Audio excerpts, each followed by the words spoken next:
Hello everyone, welcome my YouTube channel and Facebook page Mymensingh Express। স্বাগত জানাচ্ছি নতুন আরেকটি ভিডিওতে। বন্ধুরা কেমন আছেন? আশা করি আপনারা সকলে ভালো আছেন আর আমিও ভালোর দলে। বন্ধুরা চলে আসলাম আজকে আরেকটি ভিডিওতে বাংলাদেশের সবচেয়ে সুন্দর এবং সবচেয়ে পরিচ্ছন্ন এক্সপ্রেসওয়েতে। তো আশা করি আশেপাশের দৃশ্য থেকে আপনারা বুঝে গেছেন যে আজকে আমরা কোথায়। হ্যাঁ, আমরা এখন চলে আসছি বাংলাদেশের সবচেয়ে সুন্দর এক্সপ্রেসওয়ে পূর্বাচল 300 ফিট এক্সপ্রেসওয়েতে। তো আমরা এই এক্সপ্রেসওয়ে ধরে আজকে আমরা একটু রাইড করব আর সেই সাথে এটার সৌন্দর্য, রাতের যে সৌন্দর্যটা এটা আপনাদের সঙ্গে একটু শেয়ার করব।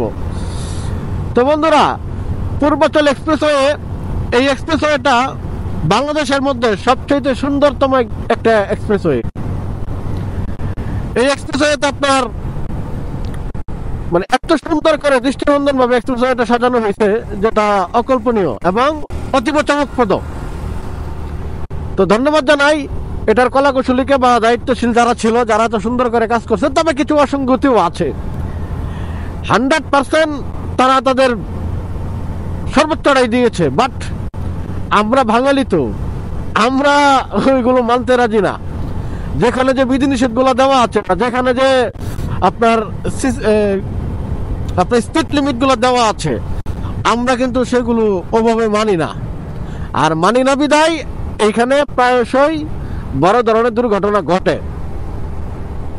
তো আপনাদের প্রতি আমার একটা নিবেদন থাকবে যে আপনারা যারা এক্সপ্রেসওয়ে দেখেন যে এক্সপ্রেসওয়েতে উল্টা চলতেছে, এটা নিয়মই নাই।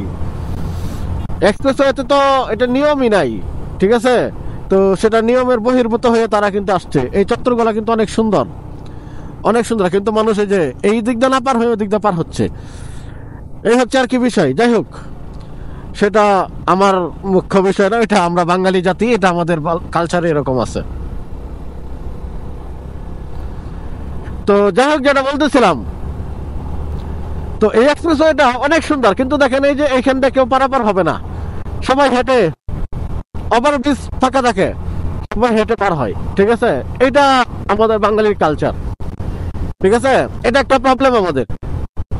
আরেকটা প্রবলেমের কথা বলি, এই এক্সপ্রেসওয়ে গুলোতে আপনার যে সৌন্দর্য বর্ধন গুলো করা হয়েছে, এইটা দেখতে সৌন্দর্য বর্ধনের যে সিনারি গুলো অনেক সুন্দর, কিন্তু এগুলো আমরা কিন্তু কেউ ঠিক রাখি না, সৌন্দর্য মতো রাখি না। এটা আমাদের ব্যর্থতা। এই যে দেখেন অটোমোটো সব চলে এক্সপ্রেসওয়ে, তো বাংলাদেশের একমাত্র একটা এক্সপ্রেসওয়ে যেখানে সবকিছু চলে। এত সুন্দর একটা এক্সপ্রেসওয়ে। বুঝতে তো পারছেন যে আমরা জাতি হিসেবে কতটুকু ভদ্র জাতি। আর কিছু বলতে পারলাম না, আমি নিজে তো সেই ভদ্রতার খাতিরেই পড়ি। যাই হোক, তো এক্সপ্রেসওয়েতে রাতের রাইডটা অনেক সুন্দর লাগে, তাই রাতে গেলাম আপনাদের সঙ্গে।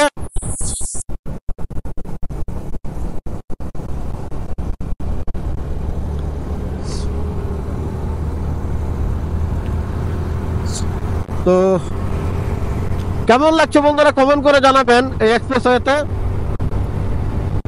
তো আশা করি আপনাদের ভালো লাগবে।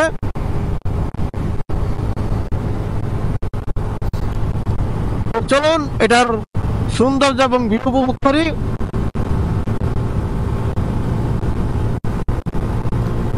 আমি জানি না আমার সাউন্ড একটা রেকর্ড হচ্ছে কিনা, কারণ আমার ইদানিং এটা তো প্রচন্ড সাউন্ডের সমস্যা হচ্ছে।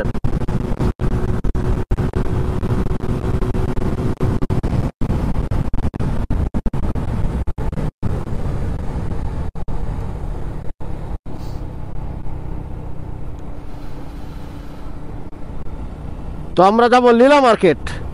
আমরা লীলা মার্কেটে যাব। আমরা লীলা মার্কেটে গিয়ে ওইখানে কিছু খাওয়া দাওয়া করব।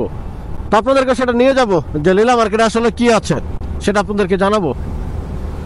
যে মূলত লীলা মার্কেটে কি আছে এটা আপনাদেরকে জানাবো। সামনে একটা ইউটার্ন আছে, সেই ইউটার্নে আমরা দাঁড়াবো কিছুক্ষণ সময়।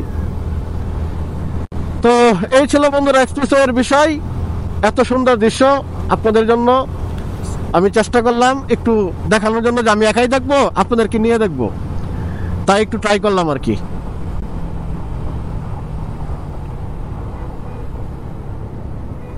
তো যাই হোক, এই ছিল আজকের এক্সপ্রেসওয়ের রাইড। তো সামনে ইউটার্ন আছে, চলুন ইউটার্নে যাই। ইউটার্নে গিয়ে আপনাদেরকে একটু শেয়ার করি।